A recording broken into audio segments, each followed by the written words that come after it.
Na semana passada, o advogado Pedro Mendes apresentou os 10 motivos para que o produtor rural fique de olho, atento nas alterações da nova lei que altera o Estatuto da Terra. Hoje vamos iniciar uma série esclarecendo alguns tópicos do novo Código Florestal Brasileiro. Finalmente, o STF publicou os textos dos julgamentos do Código para o produtor rural.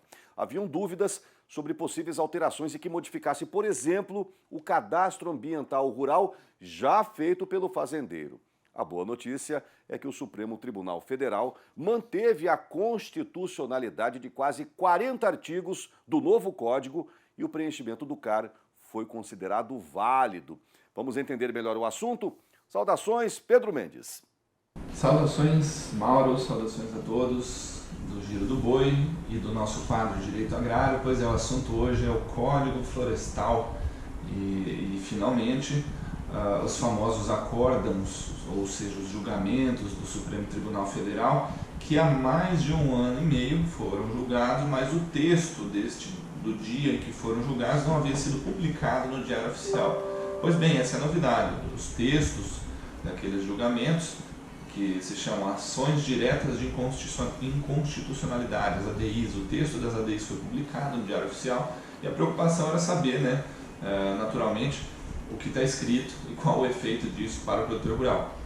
Pois bem, assim como foi dito nos julgamentos, muitas das disposições, muito daquilo que foi julgado permaneceu escrito da forma como foi julgado. E do que eu estou falando? Regularização ambiental. O produtor que fez o CAR estava sob o risco de ter que alterar todo o seu cadastro ambiental rural ou todo o seu projeto de recuperação de uma área, a depender do que ia ser julgado no STF. Pois bem, somatória de APPs dentro do percentual da reserva, para aquele que não tem o percentual suficiente de reserva, foi mantido. As áreas consolidadas, ou seja, aqueles que não têm o percentual suficiente de reserva legal e em áreas maiores ou menores de 4 módulos, existem exceções, posso comentar sobre isso na próxima edição. Isso também foi mantido, ou seja, há exceções para aqueles que não têm 20%, 35% ou 80%, dependendo da região. Também a questão das cotas, foi mantida a questão das cotas de reserva. A única exceção que ficou uma dúvida, infelizmente, e que a discussão vai permanecer nos processos, foi justamente sobre a questão das cotas de reserva. Até recomendo aqueles que não se lembram o que é cota de reserva ambiental que dêem uma assistida aí nos quadros anteriores, que estão disponíveis aí no YouTube, comentamos sobre a cota.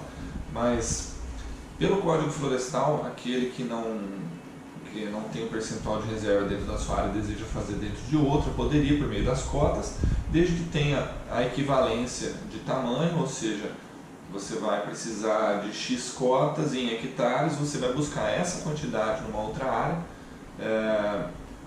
também que seja no mesmo bioma, e aí o STF criou uma coisa que não existia no Código Florestal, que é a identidade ecológica, e que trouxe muita dúvida não só aos juristas, nós da área jurídica, mas também aos profissionais de outras ciências que nós não conseguimos definir o que é identidade ecológica, e os acórdãos infelizmente mantiveram essa dúvida. Então não há uma explicação e não há o caminho escrito ali, o caminho que levou estes julgadores, os ministros do STF, a chegar a essa conclusão de que seria necessária a identidade ecológica.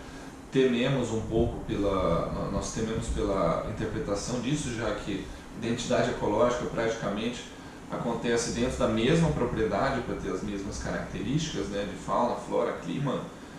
Então, certamente essa discussão ainda vai perdurar, já que as entidades envolvidas nestes processos podem entrar ainda com os famosos os chamados embargos de declaração, quando há uma omissão no texto. Então isso é considerado uma omissão nesse texto, pois cria um conceito, não se explica, e é necessário que a gente acompanhe então mais alguns episódios destes julgamentos do Código Florestal, mas com a tranquilidade, com a segurança jurídica de que o texto manteve a constitucionalidade de quase 40 artigos discutidos nessas ações. Então essa foi uma tentativa, né, então, como dito, de tentar derrubar quase 40 artigos do novo código e que estão mantidos e que o produtor agora pode assegurar a inscrição do seu cadastro ambiental rural com aquilo que foi preenchido. Saudações, e no próximo quadro continuamos comentando mais um pouco então sobre essa novidade que é o Código Florestal e as ações. Bacana, obrigado Pedro Mendes. Portanto, notícia boa, né, pessoal? Tá valendo aí o preenchimento do seu caro cadastro ambiental rural.